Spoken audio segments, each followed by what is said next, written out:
Hi guys, welcome back to the channel. Work's kinda stalled on the van build and it's just been through the weather. So I think what I'm going to do is I'm going to template the cardboard up and I might bring it over in certain bits just to cover a bit more. But if you remember in the last episode, I was using my nameless drill from Amazon. Makita reached out asking if I'd be interested in a collaboration for a video, so I reached out to them and they graciously sent out the Makita MTC2403 twin battery charger. So they've sent the battery station as well as two 18-volt batteries, and with this setup it only takes the batteries roughly about an hour and a half to charge them fully, compared to this. These can take like 3 or 4 hours to charge, just one of them. So the fact that we can charge two batteries at the one time but also have a visual representation with the colours down here, which I'll show you in a minute. Also the fact that it plays a tune when the batteries are charged. So Makita did send out the batteries and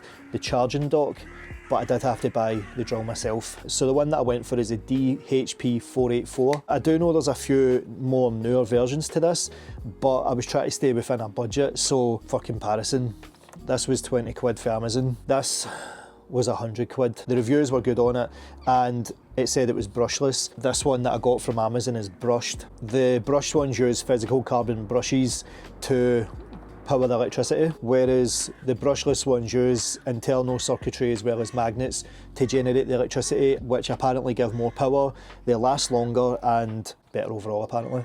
So that's probably the highest point in my knowledge on drills. One of the other major reasons why I wanted to work with Makita is battery support across different products. They support the LXT series of the Makita range, which range from drills, angle grinders, jigsaws, all the rest of it. I've also, at my own expense, went out and bought a Makita angle grinder, and the battery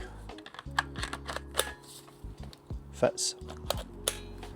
And that fits there as well. So for me, the upgrade was worth it because we are going to need to drill into some parts of the van, and I want a drill that I'm going to trust and a drill that's going to be able to do the job. So let me show you the difference between the Amazon drill and the Makita drill. So I'm going to keep the both of them on one. Again, first gear. So let's go to second gear. It doesn't even sound like it's going any faster. Second gear on the Makita.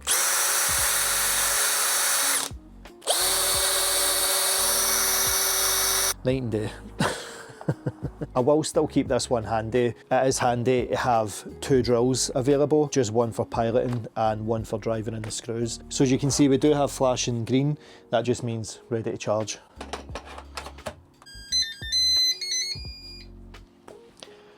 It lets you know when it's charged, so the green light just means it's charged. We are going to tackle a massive job that I've never done in a van build before, and that is we are going to be putting windows in.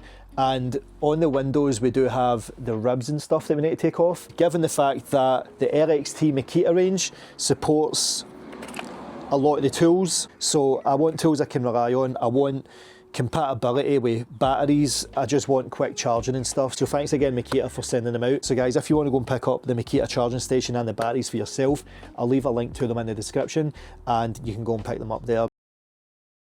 So my plan is to re-template the ply but add a few wee bits on here and there where it was lacking on the last ones, get the floor templates done, and I've actually had to buy new knee pads as well because the last ones kept sliding, so these ones are nice and tight. So what I'm meaning by adding more to the ply that's already up, when I put the original ply back up, you'll see that it basically stops here and then we've just got this gap here. So for me, I wanted to extend it a bit, so with the cardboard I've brought this over and basically just moulded it to the shape so it's more straighter with a bit more of a curve, just to make it look a bit more natural, and brought it down just to above this part here. Here's what I prepared earlier.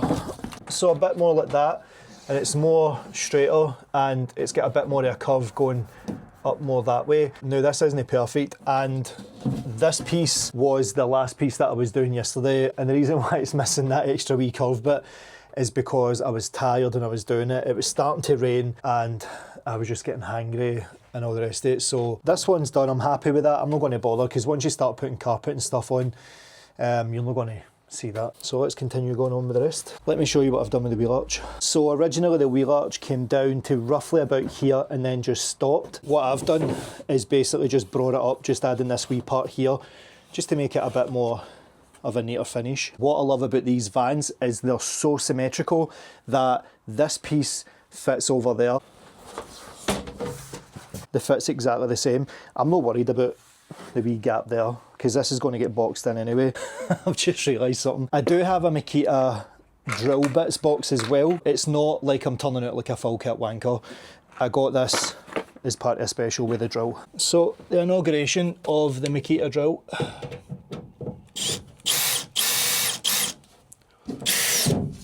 Pretty powerful. I don't know, it's just the first screw.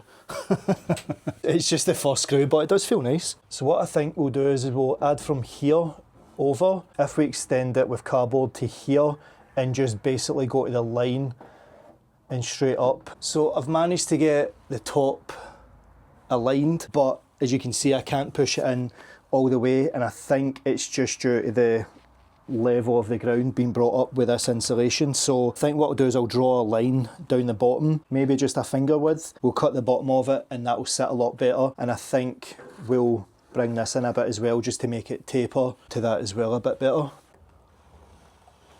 And again, I'm just eyeballing this. There is no measurement in this whatsoever. Oh, maybe try and fix it better than that, Robert. So all we're doing is taking that much off just to make it sit a bit better. Nothing drastic.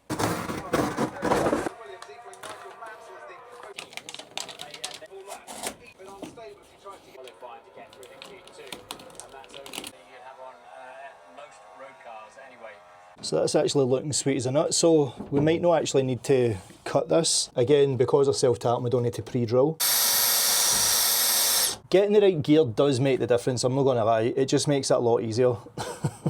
And I think where this natural line is, we'll just draw up that. You do see this, don't you?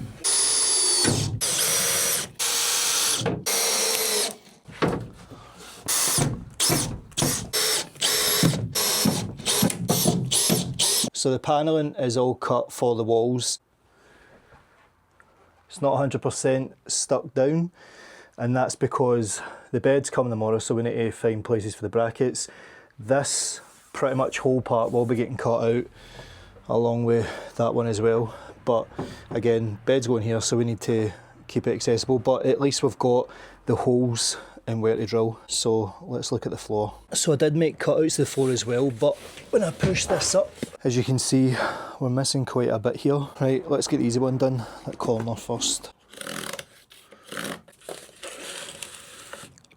Hey. All I'm doing is just putting the cardboard underneath. So I think you can see what I'm kind of going for here. So all we do is basically trace this outline, and then all we need to do is just bring it down. So let's get it back under the wood and fix it up a bit more. Like that. Let's get that taped up. So you just want to put enough on it to hold it. This is the hard part, trying to stand it up.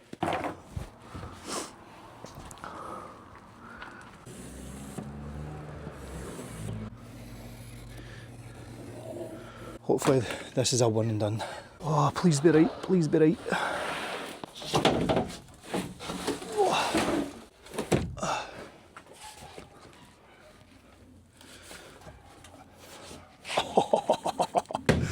On the money.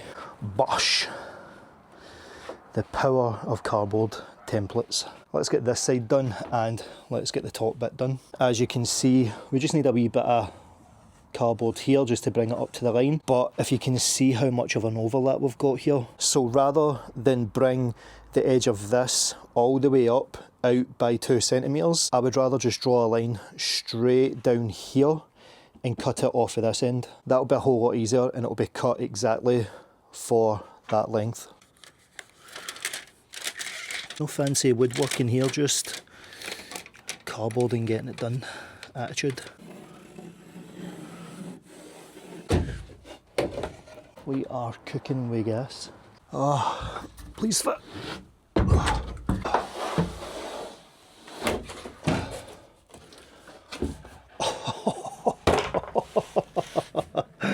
Oh, amazing. Just maybe a millimetre gap, nice and flush at the top. Oh, I'm chuffed with that. So let's try and see if we can get the top bit done before it starts pelting it down with rain. So last piece, and you can see because we pulled it back, we just need to template a part in there. And then drop it in. It isn't about perfection, it's about enjoying doing it. Because if you just get stressed out that you don't have all the best gear, or you get stressed out that you don't have the skill kind of thing, that's what YouTube's for. All of my skills I got from YouTube, from just watching other builders and just applying my own method to it. Tools wise, I would say it matters. It does to some extent. Get a decent drill, that much I know. I mean, you don't need to get the one that I'm showing in this video, but I would recommend getting a decent one. Easy does it, Robert. Right, let's see if I can hit the hat trick.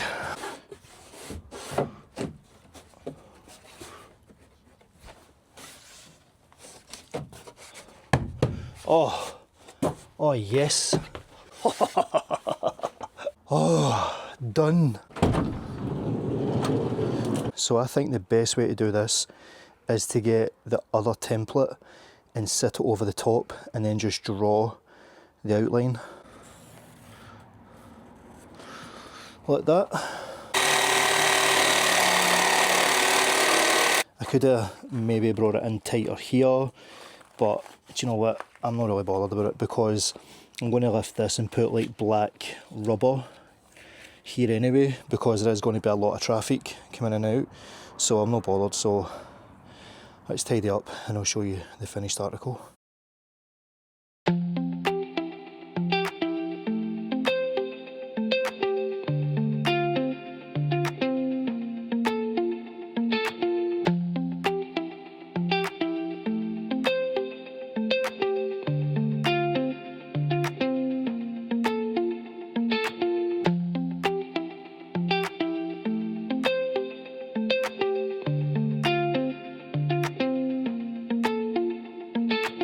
So I think I'm going to call it quits for the day.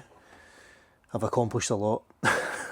Even though we did put it all up, we need to take it all back down again, but that's alright. So if you're wondering how I'm going to put the floor down, I'm not going to drill into the van. I'm literally just going to stick it down on the sound deadening.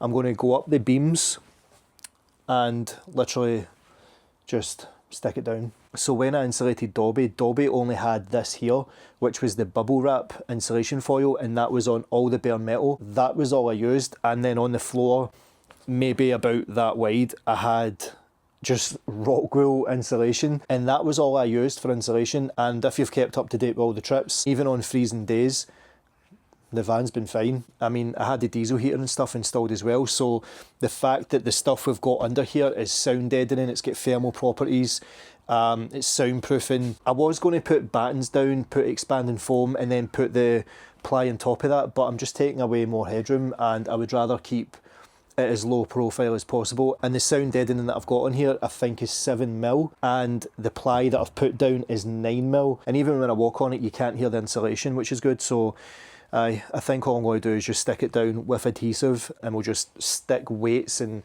heavy things everywhere. So I'm going to go chill out for a bit and we'll pick this up in the morning because I'm knackered. I think I've cut too much.